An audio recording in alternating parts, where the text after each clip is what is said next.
Chelsea থেকে আর্সেনালের লুনে যাওয়া রাহিম স্টার্লিংয়ের ইতিমধ্যে অফিসিয়ালি ডেবু হয়ে গেছে। গতকাল রাত্রে সাবস্টিটিউট অর্থাৎ বেঞ্চ থেকে এসে কিছু মিনিট খেলার সে সুযোগ পায় এবং সেই খেলার মধ্য দিয়ে ইতিমধ্যে অফিসিয়ালিভাবে তার অভিষেক হয়ে গেছে আর্সেনালের জার্সিতে।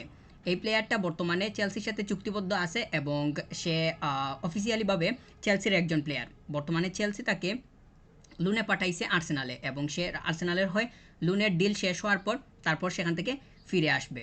রাহিম স্টার্লিং চেলসিতে যোগ দিয়েছিল ম্যানচেস্টার সিটি থেকে, অর্থাৎ ম্যানচেস্টার সিটিতে তার অনেক বড় একটা সময় কাটে এবং বলা যায় যে বিরাট বড় একটা সময়। তার ক্লাব ক্যারিয়ারের সবচেয়ে গুরুত্বপূর্ণ সময় সে ম্যানচেস্টার সিটিতে কাটিয়েছিল, অর্থাৎ 2015 সাল থেকে 2022 সাল পর্যন্ত অনেক লম্বা একটা সময় সে ম্যানচেস্টার সিটিতে ছিল। ওইটা বলা যায় যে তার একদম প্রাইম টাইম, মানে ক্লাবের হিসাব অনুযায়ী। রাহিম স্টার্লিং বলতে যে কেউ আছে বা তার যে এক্সিস্টেন্সটা, এইটা আমার কাছে মনে হয় যে ম্যানচেস্টার সিটিতে থাকাকালীন তার ওইখান থেকেই ফুটে উঠছিল। ম্যানচেস্টার সিটিতে সে 2015 থেকে 2022 সাল পর্যন্ত, অর্থাৎ মোটামুটি বলা যায় যে 7 সিজনেরও উপরে বা 7 বছরেরও উপরে সময় সে ওইখানে কাটিয়েছিল। যথেষ্ট পরিমাণ সুযোগ পাইছিল, যথেষ্ট পরিমাণ তার উপস্থিতি, অ্যাক্টিভিটি সব কিছুই ম্যাচে দেখা গেছিল। সে শুরুর একাদশে খেলার মানে বেশিরভাগ সময় পাইতো বা সুযোগ পাইতো। তাছাড়া তাকে বেঞ্চ থেকে আসতে কিংবা সাব হয়ে খেলতেও দেখা গেছে। ম্যানচেস্টার সিটিতে তার যেই ধরনের সময় কাটছিল, বর্তমানে বলা যায় যে ওই ধরনের সময় তার যাইতেছে না। এইটা তার জন্য খুবই খারাপ একটা বিষয়। কারণ হইল মানে প্রত্যেক প্লেয়ারই চাইবে যে নিজের জায়গাটা পাকা করতে এবং সেই জায়গা থেকে পারফরমেন্সটা ডেলিভার করতে, কিন্তু তার দ্বারা সেটা হইতেছে না। ম্যানচেস্টার সিটিতে থাকাকালীন সে যেই রকমভাবে নিজেকে মেলে ধরছিল, কিন্তু বর্তমান সময়ে এসে সে সেইভাবে নিজেকে মেলে ধরতে পারতেছে না। চেলসিতে গেছে, কিন্তু চেলসিতে যাওয়ার পরে তো তার যে খুব বেশি মানে পারফরমেন্সটা ওইভাবে মানে ফুটে উঠছিল সেটা তো দেখা যায়নি। তারপরে তো সে এখন আর্সেনালে পাড়ি জমাইছে। তো আর্সেনালে সে কী করতে পারে সেটা যত সময় যাবে সেটা দেখা যাবে। ইতিমধ্যে সে বেঞ্চ থেকে এসে স্টার্ট করছে, অর্থাৎ সাবস্টিটিউটের প্লেয়ার বর্তমানে সে, কিন্তু রেগুলার স্টার্টার কিংবা সে যদি স্টার্টিংয়ে খেলতে চায় তাহলে সে বেঞ্চ থেকে এসে যে সুযোগটা পাবে ওই সুযোগটা তাকে লুফে নিতে হবে এবং ওইখানে পারফরমেন্স ডেলিভার করতে হবে। যদি সে মিকেল আর্তেতা এর মন জয় করতে পারে, অর্থাৎ কোচের নজরে আসতে পারে ঠিকঠাক মতো, মানে এই সময়ে পারফরমেন্সের বিবেচনায়, ওভারঅল পারফরমেন্স যদি বিবেচনা করা হয় তাহলে রাহিম স্টার্লিং অবশ্যই একজন মানে মানে পারফর্মার সেটাই বলা যাবে। কিন্তু বর্তমানটাই আসল, যে বর্তমানে পারফর্ম করতে পারে তাকে দিয়েই মানে একাদশ সাজানো হবে, এটা খুবই স্বাভাবিক বিষয়, তাকেই সুযোগ দেওয়া হবে। তো রাহিম স্টার্লিং যদি বর্তমানে নিজেকে মানে মেলে ধরতে পারে এবং তার ক্লাব অর্থাৎ তার কোচ ম্যানেজমেন্ট সবার যদি সে চাহিদা মেটাতে পারে, তারা যেই রকম চায় সেই রকম পাবে, তাহলে তাকে আমরা হয়তো স্টার্টার হিসাবেও দেখতে পারি। তাছাড়া সে বর্তমানে ইংল্যান্ড ন্যাশনাল টিমের হয়ে তো খেলতেছে না, মানে ইংল্যান্ড ন্যাশনাল টিমে তো সে ডাক পায় নাই।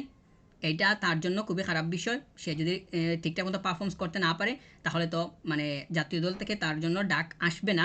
জামাইকার কিংস্টনে জন্মগ্রহণ করা রাহিম স্টার্লিংয়ের পেশাদার ক্লাব লেভেলটা শুরু হয় লিভারপুলের মধ্য দিয়ে, অর্থাৎ লিভারপুলের মধ্য দিয়ে 2012 থেকে 2015 সময়টা ওনার ছিল একদম প্রফেশনাল বা পেশাদার ক্লাব ক্যারিয়ারের একদম শুরুর সময়। 2012 সাল থেকে 2015 সাল পর্যন্ত তিনি লিভারপুলের সাথে অফিসিয়ালিভাবে চুক্তিবদ্ধ ছিলেন। তো ওইখানে পারফরমেন্স করে তারপরে ম্যানচেস্টার সিটিতে তিনি পাড়ি জমান। 2012 থেকে 15 এই সময়টা পেশাদার জায়গা থেকে শুরুর সময়।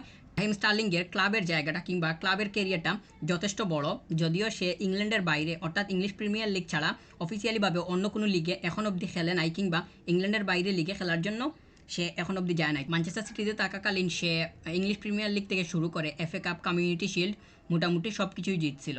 তাছাড়া তার ইংলিশ প্রিমিয়ার লিগ ওইখানে 4টা ছিল। সে এফএ কাপ, তারপর কমিউনিটি শিল্ড, এইগুলাতেও পার্টিসিপেট করছিল। রাহিম স্টার্লিং কখনো মানে বুন্দেসলিগা কিংবা লা লিগা মানে ইউরোপিয়ান অন্য কোনো লিগে এখন অবধি পারফরমেন্সের জন্য মানে সে যায় নাই। অর্থাৎ ইংলিশ প্রিমিয়ার লিগে তার লিভারপুল দিয়ে শুরু হয়েছিল, তারপর ম্যানচেস্টার সিটি, এরপরে চেলসি, এখন আর্সেনালে আসে। তো ইংলিশ জায়গাটা বা ইংল্যান্ডেই তার এখনও বিচরণ, সে বাইরে এখন অবধি যায় নাই। তো চেলসিতে সে আসছিল, এখন আর্সেনালে আসে।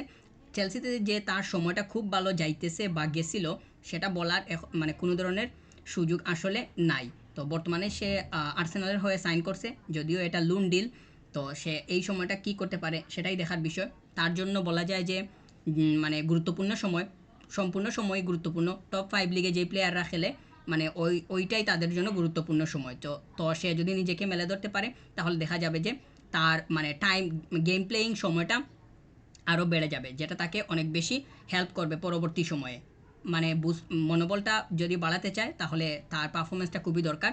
তাছাড়া মিকেল আর্তেতা, আর্সেনালের কোচ, তাকে নিয়ে অনেক পজিটিভলি কথাবার্তা মানে বলতেছেন, যেটা তার জন্য খুবই ভালো। এখন যদি সে খেলার সুযোগ পায় তাহলেই হইল। 2022 সালে তো সে চেলসিতে সাইন করছিল, যা এখন অবধি তার চুক্তিটা চলমান আছে। তো 2022 সালে সে সাইন করার পর এখন পর্যন্ত সে 59 অর্থাৎ 59টা ম্যাচ খেলতে পারছে এবং 14টা গোল করতে পারছে। তো ওইখানে থেকে তো সে এখন লুনে চলে আসছে আর্সেনালে। তো শেষ পর্যন্ত দেখা যাক সে কী করতে পারে।